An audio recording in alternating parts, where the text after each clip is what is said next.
good afternoon or evening, and thank you so much for joining us today. Kensington Senior Living has 7 unique communities, 4 located in Virginia, Maryland, and New York, and 3 sister communities located in California. We are truly privileged to support care partners and professionals from coast to coast. Kensington focuses on relationship-based care built on the foundation of our promise to love and care for your family as we do our own. That promise was what initially drew me to become a member of the Kensington family, as my father lived at Kensington for almost 7 years. It is programs such as the one you are attending now that are so important for those of us walking through a caregiving journey to hear from expert professionals on keeping us current with the latest advances in care management and treatment of conditions that affect seniors and their families. All registrants of today's webinar will receive a copy to share with friends and family. At the conclusion, we will answer the questions submitted at registration, but encourage you to join us for the live Q&A. So please use the Q&A function of Zoom, and we will address your questions at the conclusion. Today, you are in for a treat as Dr. Lefferman, Medical Director at the Kensington Redondo Beach, will share with you the do's and don'ts of healthy aging for living longer and living stronger. Dr. Lefferman, can you please join me and share with the audience a few words about yourself? Hi, good afternoon or good evening. Thank you, Susan, for having me, and thank you to the Kensington team for having me. There's some more details on the intro slide, but I'm Dr. Lefferman. I'm the medical director at the Kensington Redondo Beach facility, and I'm a mobile geriatric physician who specializes in making house calls, primarily in assisted living communities. Thank you. So that's just the title slide, Living Stronger, Living Longer, your guide to the do's and don'ts of healthy aging. I will just say at the outset, aging is a matter of perception. And to be open, my area of expertise is more as one ages in the 80, 90-year-old plus stage. So that will be, my perspective will be mostly as the elder aging, as much as I know there might be questions about aging from a younger age, maybe in the 60s and early 70s, but my perspective is a little bit on the older side of the spectrum. If we can continue.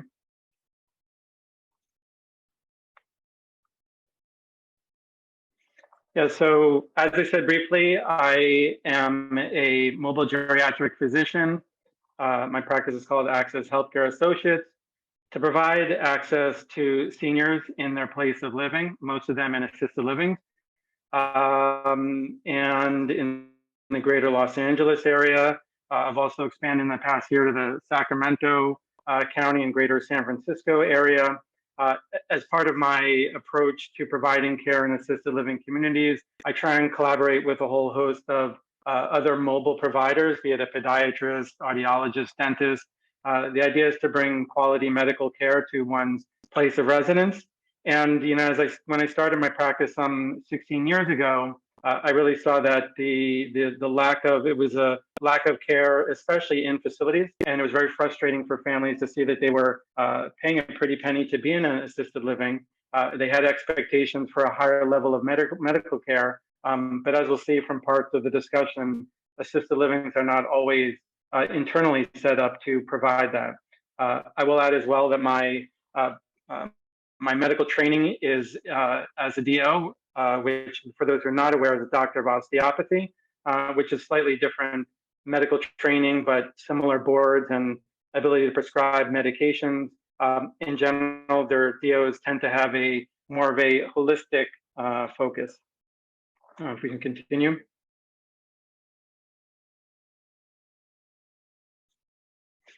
So I just want to start by kind of defining geriatrics. What is geriatrics and what is the burden of aging and geriatrics in the United States? You probably have heard of the silver tsunami and the extremely rapid increase in the senior population.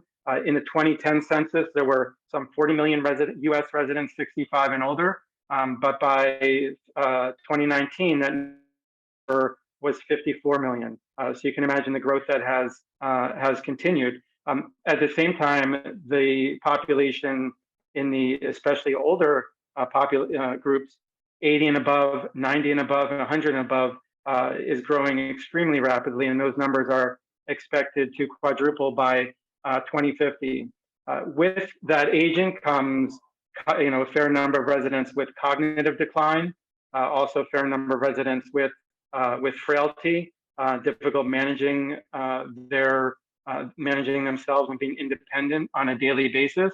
And it's important to point out, in terms of Medicare dollars, the focus that goes to that frailest population, and the frailest 10% in the United States utilize approximately 50% of all healthcare dollars.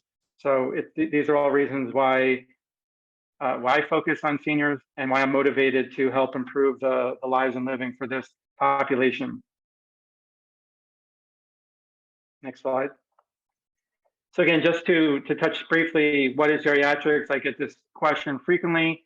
Why do I need a geriatric physician versus an internal medicine physician? And as we talk about healthy aging, I think especially as one ages, having a geriatric specialist and someone who's attuned to your needs, I think can make a big difference. On the one hand, age is just a number.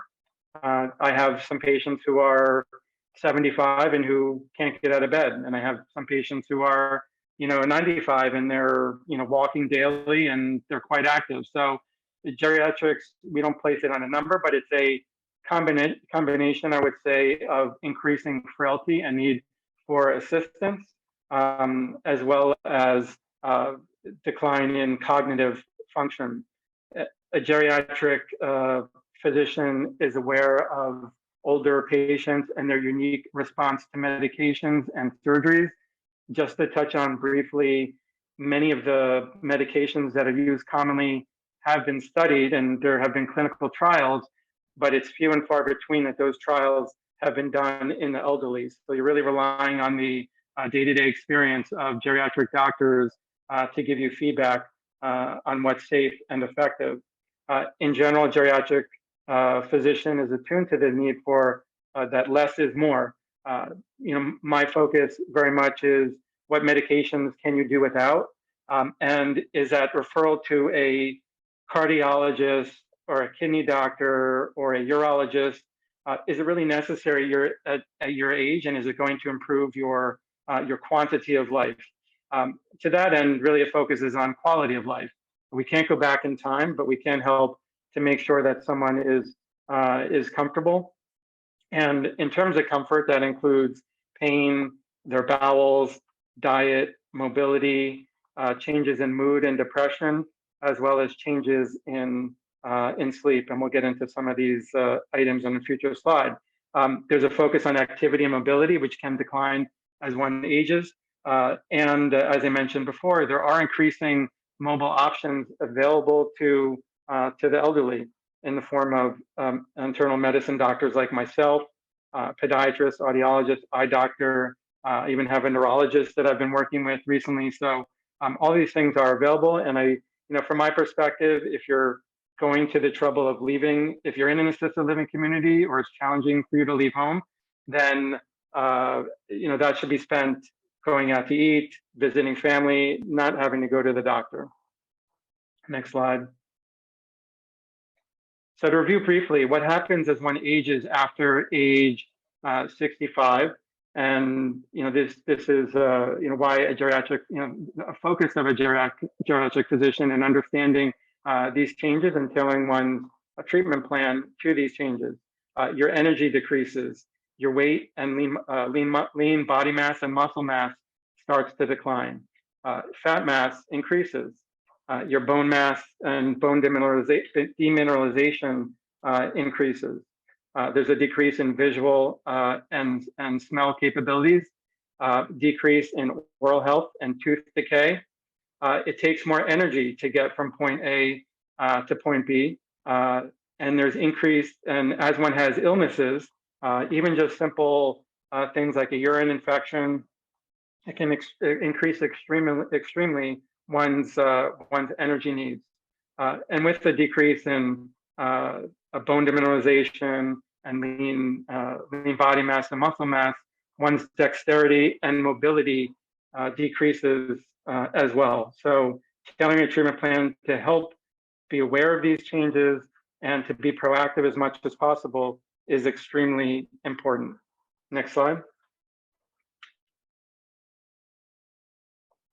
So first topic of discussion, and I would say, what we're going through today is a brief overview, and really each of these slides could be a lecture unto itself. So I wanted to spend time hitting on some of the key topics, some of the areas that I think that there are questions out there.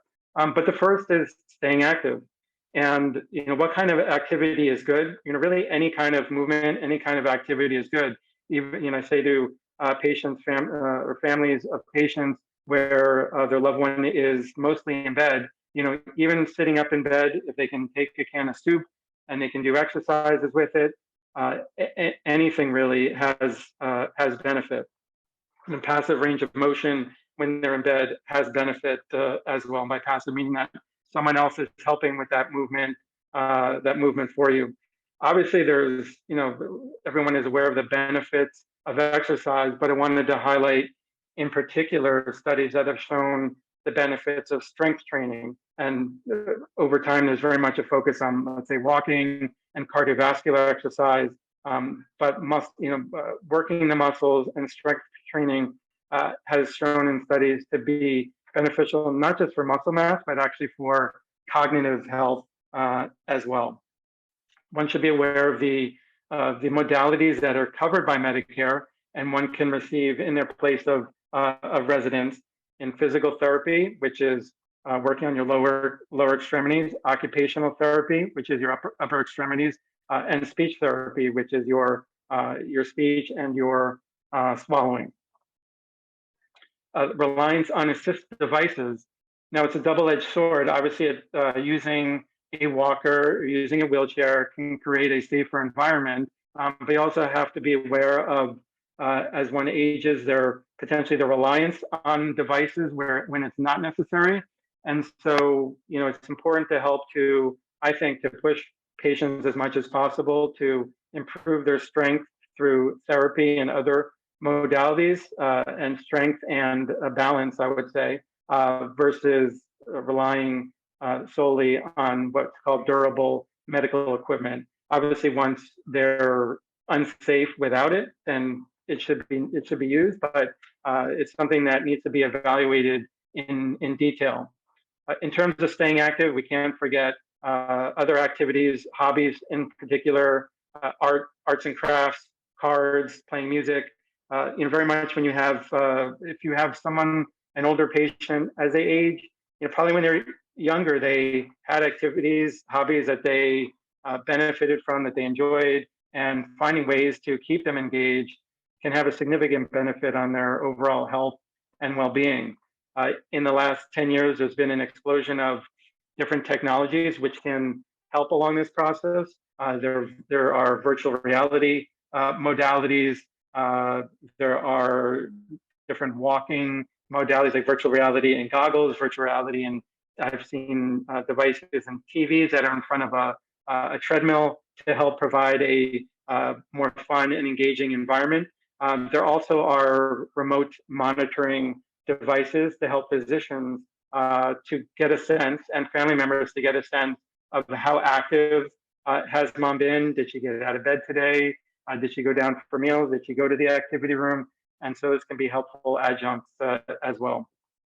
Next slide, please. We don't need to spend too much time here. I think it's fairly known already, but making sense of your senses.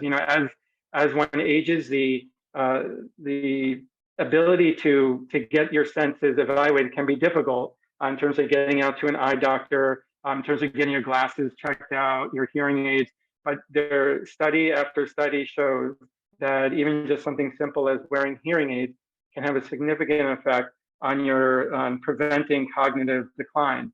And so it is an expense, and I get that it can be challenging. Life as a senior without a regular income, can be financially difficult, but money spent on glasses and on hearing aids can have a significant long-term benefit. Moving on to touch, I wanted to just especially focus on the feet and wearing proper shoes. Neuropathy or lack of sensation or loss of sensation in the feet can lead to wounds. It can lead to trauma, which can lead to falls. And one fall can be an end of life kind of situation. A broken hip can have long-lasting effects. In terms of taste and oral health, it can be difficult to get out, and I would be leery of the oral health practitioners who want to do whole-scale changes, pulling teeth. But localized treatment can be beneficial and can help someone to be able to chew their food better.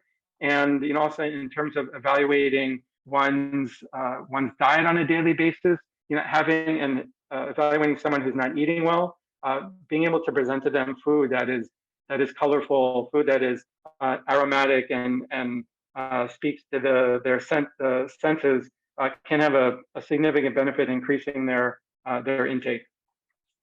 Next slide, please.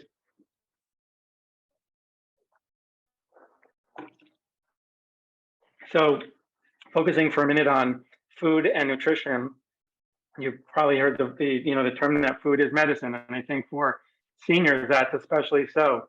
From my perspective, the fewer medications they're taking, the better.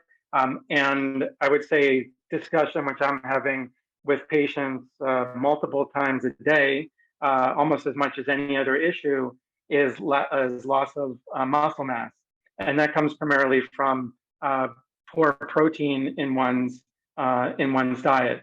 Poor protein in blood work, the item that we look for is albumin. That is a blood test for one's protein level, and generally less than 4.0 shows some degree of protein calorie malnutrition.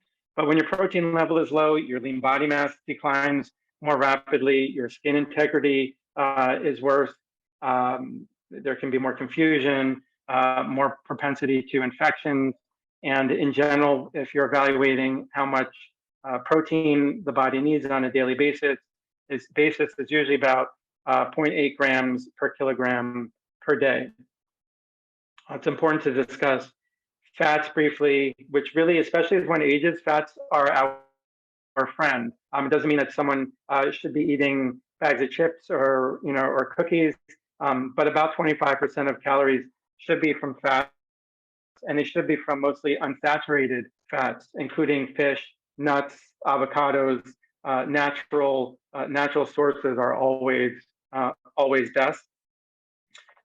Dehydration, so helping to prevent dehydration through staying on top of one's oral intake, and then includes both liquids such as water, but also foods. Foods in particular, watermelon, other fruits like oranges, even vegetables, carrots have a significant amount of water in them, and can help patients to stay hydrated. It's really important. Other than protein, the other topic that comes up regularly is bowel function and fiber intake. And many patients who are constipated, it's partially because they're not eating and drinking well. They're not as mobile as they once were. They're maybe on medications that can cause them to be more constipated. And having a focus on their fiber intake, either through the foods that they're eating or fiber supplements, is really helpful. I mentioned before, staying away from packaged foods. I would say as well, trying to stay away as much as possible from seed oils, even like canola oil, vegetable oil. They're not as healthy as, say, olive oil. And that transition into the part at the top, which I frequently get the question, what is generally the best diet? And I would say that there's the most evidence as far as a healthy diet for aging is the Mediterranean diet, which includes intake of olive oil, limited intake in chicken and meat, intake of fish, nuts, avocado on a regular basis. So Mediterranean diet is what one should be focused on if you want to be focused on something what studies have shown can have the best benefits for healthy aging. Next slide. It's important to, and this is a topic that, thanks to the new Surgeon General, Vivek Murthy, this has gotten a lot of attention, but mental health and loneliness and isolation. And he came out with a report in May of this year, an advisory that raised the alarm about the devastating impact of what he called an epidemic of loneliness and isolation in the United States. He painted a picture of that loneliness and isolation is an epidemic greater than that of obesity, and it's equivalent to smoking 15 cigarettes a day. I don't know how he came up with that number, but I would say from personal experience, especially using the recent COVID pandemic as an example. I had many patients who sadly died from COVID, but I had a remarkable number who died from the loneliness and isolation associated with the lockdowns and not being able to see their family, and just being in the room, and unfortunately depressed, suicidal, falling down, not eating properly. So I certainly concur, and I appreciate his focus on this topic. As far as what one can do with a loved one, there are community activities, either in assisted living themselves, or there are senior centers in communities, some more prevalent than others. There also is an entity called Adult Day Healthcare, where a senior can go for the day. There's food, there are activities, and there's interaction, and they can have a significant impact on preventing loneliness and isolation. And obviously in assisted living communities, they have a host of activities going on in the community and activities that they help to arrange on the outside. I know at Kensington, Redondo Beach as an example, they're blessed to be near the beach, and they take residents on walks to the beach. Focusing for a minute as well on religious and spiritual connections. It's another topic that I frequently find a gap in what seniors are able to access, which is unfortunate as one ages, to not be able to get the connection and the elevation of spirituality from their church community and from their pastors, rabbis, imams, etc. And it behooves everyone to try and bridge that gap and be attuned to that absence in one's life. Next slide, please. I think it's important to take, at least a minute to discuss, what are alternative therapies. There's obviously a focus on prescription medications, be it Aricept and Namenda for dementia, or depression medications, but there are alternative therapies to help one as you age. And I think one that's received a lot of focus recently, especially in California, is that of cannabis.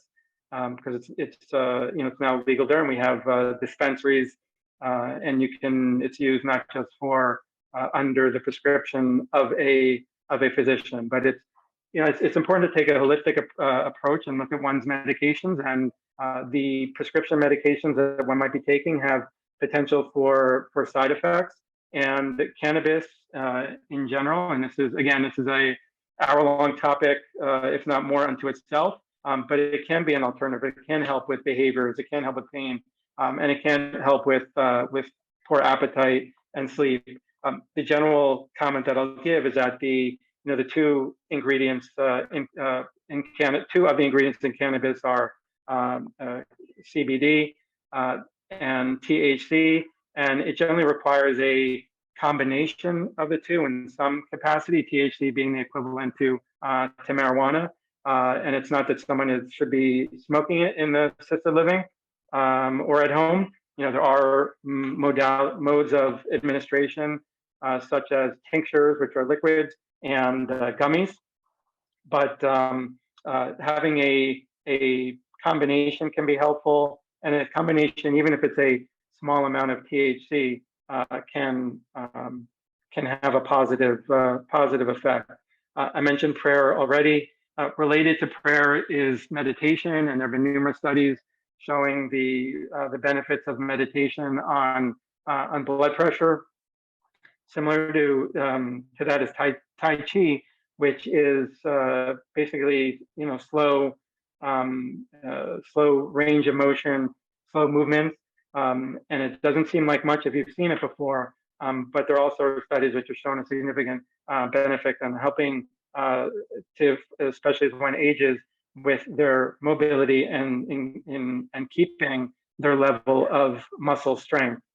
Massage can be a helpful alternative, whether it's deep tissue or just superficial. As a DO, we spend a fair amount of time learning about the different levels in the body, from the skin down to the bone, and how the subtle movements can help put the body into proper alignment, which can really help with proper function.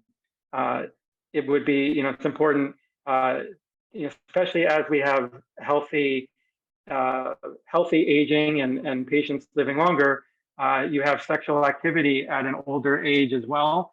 It can be a taboo topic in some assisted livings, but I think that it is something to be aware of the benefits of of sexual activity. And sexual activity in the aging population doesn't necessarily mean intercourse in a traditional sense, but it's whatever one the definition that one places on it. But that sense of connection and that sense of arousal can have a positive effect on one's long-term health. I might not get invited back to the next Kensington lecture, but I still thought it was important to bring that important topic up. Next slide. So a few slides now, which I'll go through about what is assisted living, and what is the benefit of assisted living, especially as one ages. As a doctor whose focus is in assisted living, I'm very much a proponent, but it's not for everyone. And I would say, as a general statement, no matter where your loved one lives, it's important that they have an advocate. And you can't assume that, oh, they're at Cedars-Sinai or they're at UCLA, like these are premier hospitals and everything's going to go smoothly. And similar with any facility that you're considering, be it a nursing home or assisted living, you really need to be your loved one's best advocate and continue to be there for them. So just briefly, for the sake of time, assisted livings are licensed by the Department of Social Services, not the Department of Health Services. So there are clinical oversight functions which they need to have, but they do not operate in the same way as a nursing home, which has nurses on hand around the clock. Not every assisted living needs to have a nurse around the clock, although the Kensington model is a very high care level model, and I believe that most facilities have a nurse around the clock. In assisted living, you have different levels of care, independent through memory care. Assistance is available. Let's say you can either be independent, not need any assistance. There are different levels of care. If you need help, let's say with bathing, with dressing, with meals, with medications, the Kensington team can explain how that works and any pricing differences. But that care is available, and it can be added or subtracted as one needs change.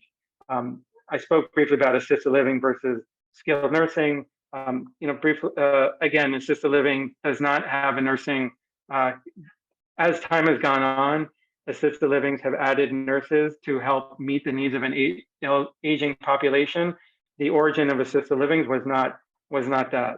And skilled nursing, which used to be the place where elderly were housed, very much have become places to go after hospitalization to receive physical therapy or occupational therapy or other important nursing functions, let's say IV treatments, which one can't get in an assisted living.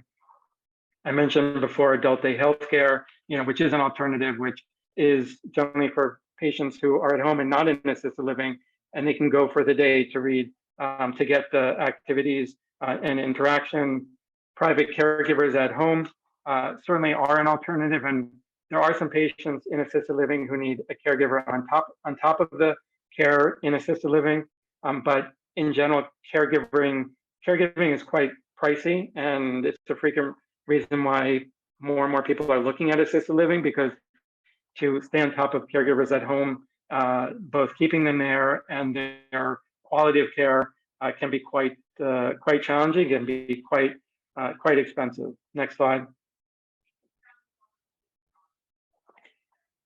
And just briefly, what happens in assisted living, there's much more than just going beyond bingo.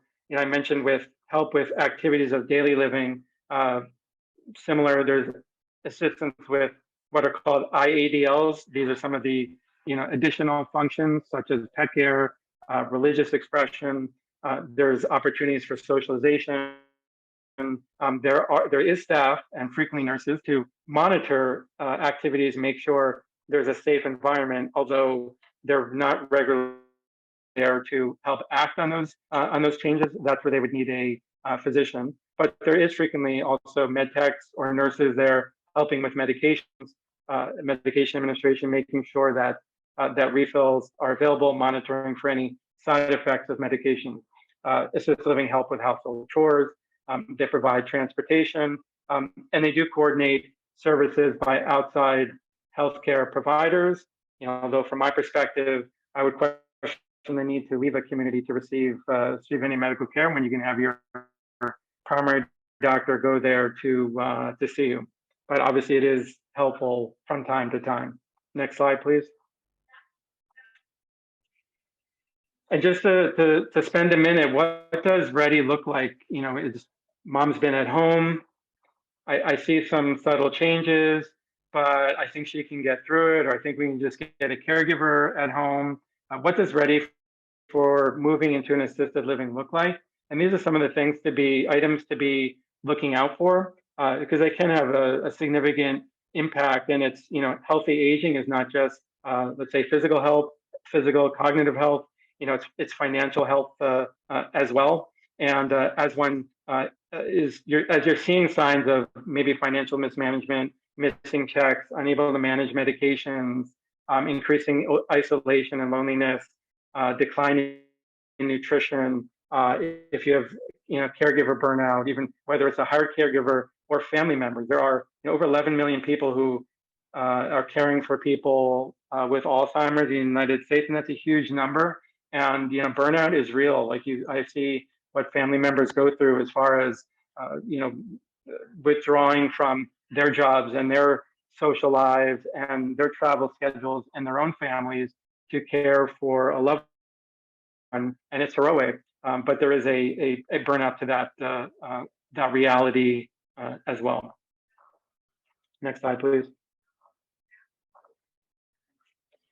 So to conclude with just a general overview of what we discussed, there's been a strong increase worldwide in the senior population.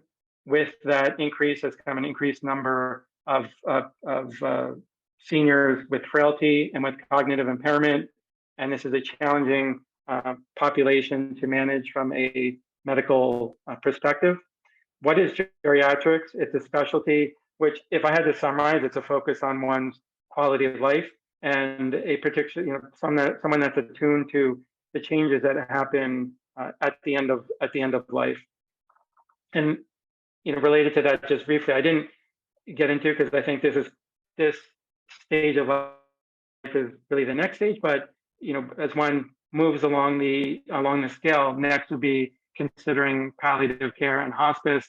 Again, a whole other topic of discussion, and something I deal with a lot. But I think we're here talking about healthy aging and helping to prevent getting to that point. But it's important to be attuned to those changes that are towards the end, and where there is no benefit to additional treatments.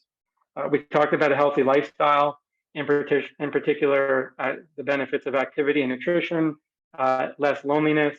That's an epidemic in our country at this time. Treatments in general, less is more. Obviously, there are studied medications which are extremely beneficial, but one should always be attuned to the alternatives that are out there and have shown to be beneficial as well. And when is it appropriate for a loved one to stay at home, or when is it appropriate to consider a move to a facility like assisted living where they can receive physical, medical, and psychosocial support to help them along and continue along a journey of healthy lifestyle as much as possible as they age. Next slide. I just wanted to present some further reading for anyone who's interested, some books that have helped to shape my thinking and some of my research. Healthy Aging, which by Andrew Weil, who is an expert in alternative, complementary and alternative medicine. And some of those topics that I discussed can be found in his book. Being Mortal, I would say that anyone who's involved in is working in assisted living or supporting a loved one in assisted living should read this book. It really was I found inspiring and educational. Tul Gawande is I think I'm pretty sure he's a surgeon. He's worked at Harvard, and his book goes back to the history of assisted living and the state of affairs now, and the changes over time in the state of affairs as far as how we care, or let's say like how just warehouse our seniors in this country, and how we can focus on their psychosocial needs as they age. So I would highly recommend that book. As I mentioned, the Surgeon General, Vivek Murthy. This is his book that came out in the last year, Together: The Healing Power of Human Connection in a Sometimes Lonely World, which goes through the epidemic of loneliness, and more towards the caring for someone with dementia, and especially as one ages, a memoir of love and loss by Amy Bloom. It's not a long read, but she helps her husband, who's has dementia and does not want to grow old with dementia, to end his life in a compassionate and a humane way, and which has to be done at a somewhat younger age, because to get that end of life care, he needs to be at least cognizant to be able to say he wants to do that. So some books to consider in the I guess now summer's over, so in the fall and for winter break, I would say. Next slide. I think that's it. So just want to thank everyone. I appreciate the Kensington team for having me on. I appreciate their focus on educating the greater community and their different care model with with nurses, and having a medical director like myself and interacting with their team on a regular basis to partner for the health and well-being of their. So thank you, everyone. Bravo. That was fabulous. I'm so glad you brought up the sexual activity, because I just read in Maria Shriver's Sunday paper, 7 things to do for healthy aging and longevity, and sexual activity was on there. And you're exactly right. It's just about being with someone. I'm so glad you said that. And thank you. September is Healthy Aging Month, which is appropriate. And I love that you said age is just a number. I hope so, because I used to think certain numbers were so old, and now they're kind of right around the corner. So it's just a number. I encourage everybody. Well, first of all, everyone will receive a copy of the webinar. I mentioned that before, but also you'll receive links to get a hold of Access Healthcare and Dr. Lefferman. So you can put your pens and paper down. We'll make sure you get all that information. We're going to go ahead and jump over to some questions that were submitted at registration, but I encourage our audience, if you'd like to submit a question, we are open for questions at this time.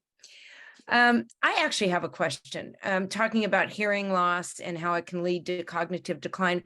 Why are hearing aids not covered under Medicare? Do we know? It's a great question, and I think there was something that passed recently for coverage of hearing aids. and I don't remember the specifics of that. And I haven't seen it rolled out by Medicare, but I believe it's been part of one of the recent funding bills in Congress. I think part of it is just they're expensive, and so it's an expensive modality that the government does not necessarily want to cover.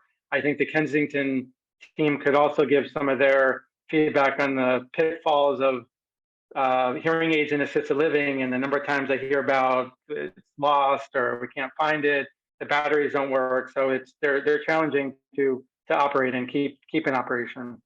I can I'm a testimonial to that. I just took my mother to help her with her hearing aids. I was shocked at the price. And you definitely need some assistance in the batteries and all that stuff. So Yes. I do recommend everybody gets that. And I have just a comment on the CBD THC, because my father was diagnosed with Alzheimer's many, many years ago, and his anxiety was just tremendous. And we tried some pharmaceutical medication, and the side effects were just awful. And so we did put him on CBD, and it was pretty remarkable. So I encourage people, I know you spoke about it, but it's a great alternative to pharmaceuticals, and it really, really works. So thank you for bringing that up. Sure. Here's a question. Are protein supplements like amino acid powders safe, and how can I judge specific products? That's a great question. I would say in general, if you're going to a run-of-the-mill drugstore like a CVS or Walgreens, you can't necessarily trust the products that you're getting. And by products, there's a range from like protein shakes.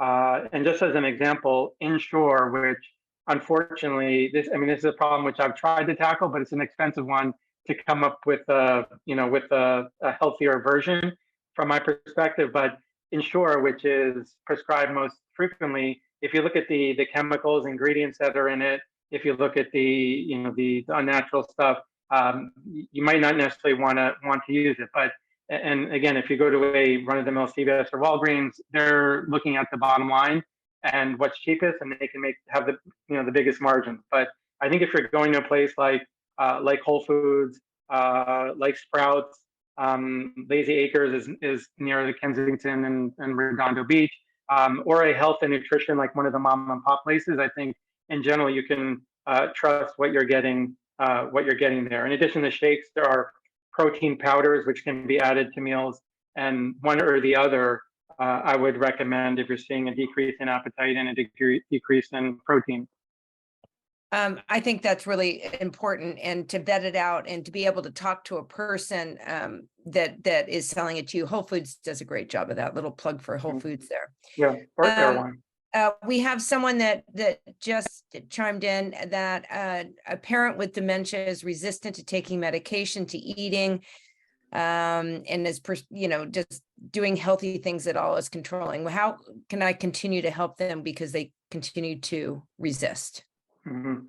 Well, that's a very difficult situation. It's hard to work through that. But I would try and take a step back and try and think, in terms of why is mom or dad not wanting to eat? Like I said before, maybe it's the consistency of the food. Maybe they have a hard time chewing or swallowing. Maybe a more colorful, more flavorful diet would help them to eat more. In terms of other functional items, maybe they're constipated and so they're feeling full already, so they don't want to eat. Maybe they have a urine infection and problems with their urination. It could be some of the medications that they're taking that is causing them not to want to eat, like some of the pharmaceutical medications that are used for behaviors would cause one not to eat. So, I would say a plug for seeing a geriatric specialist who really is going to be attuned to those items. And it could be depression, it could be anxiety as well. So a whole host of possible factors to work through, before reaching the end. So looking at the whole person and looking at their entire, emotional and physical body, and then you could probably help those individual parts that they were asking about. Correct. Question from Anne: do nootropics help memory? All those things we hear about, jellyfish, and do those type of supplements really help to improve memory and focus. What are your thoughts on that? I would say I'm very skeptical of, of those supplements or ginkgo biloba you frequently hear about. I don't think there's much benefit in that. I would rather put my money in fresh fruits, vegetables, and healthy diet, and on getting a clean sources of protein if possible. I think that's going to have a greater benefit. What about lion's mane that is a supplement from mushrooms? I don't. I would put it in a similar category. I haven't seen any studies, any well-founded studies that show benefit to lion's mane. And I think that's an important point, because there's a lot of questions about supplements and they really are not FDA approved and they haven't done a lot of studies. So once again, and it's there's a lot of talk about cognitive decline and supplements and even some non-supplements recently, and I'm happy to chime in about the latest medications. But I think there's the families are attuned to feel helpless. That's I think that's an important aspect, because there are so few medications, like prescription medications, like there's Aricept, Namenda you've probably heard of, or Exelon, but their ability to help is somewhat limited. Only about 25% of any cases with with dementia, and at best it slows memory decline. It doesn't improve one's memory. Well, I agree with you. Less pills is better, and nutritional eating and getting it from plant-based products is probably better. What are the main concerns for getting seniors ready to move to a senior care facility? What are the challenges, especially for a family? I think I highlighted some of them, but the transition can be very very difficult. Whether it's someone going into a hospital or moving from one home to another, it can be extremely challenging. And I think maybe helping to acclimate them to their new environment. Unfortunately, sometimes I see that families are reluctant to have that discussion in advance. And I could go through some of the great excuses families give to help get someone out of their home and into an assisted living. But to the extent that you could help prepare them, let them know where they're going, allow them to see it, it really can help moving forward.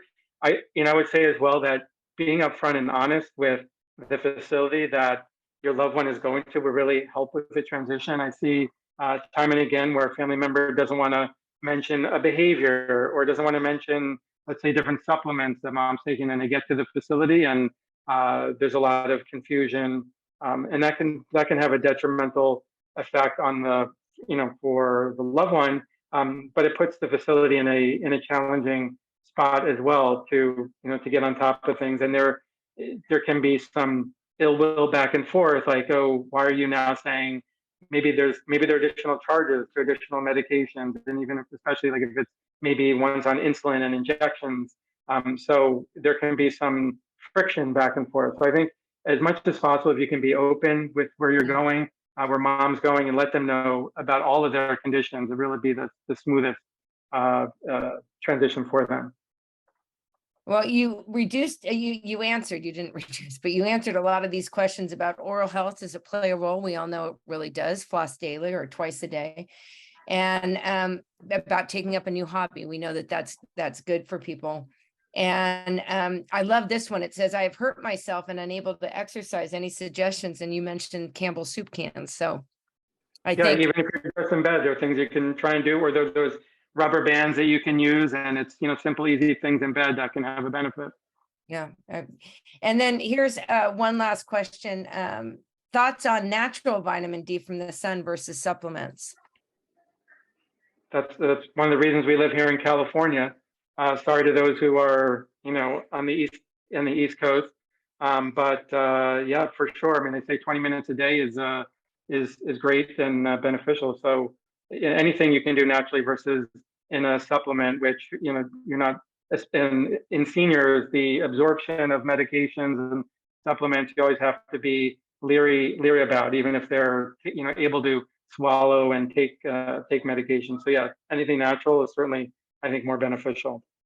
I've also heard that first thing in the morning is great, and then you don't have to worry, you shouldn't really have sunscreen and all that on because we lather ourselves in 50 SPF. That's true. That is Well, true. I can't thank you enough. This has been so enjoyable, and I encourage everyone that receives it to share it with friends and family and reach out to access Please do. your company with any questions. And thank you so much again. I look forward to seeing you in Redondo Beach when we have our event down there in October. Thank you, Susan. Yes, Thanks feel so free to much. reach out any questions. Bye-bye. Thank you. Take care.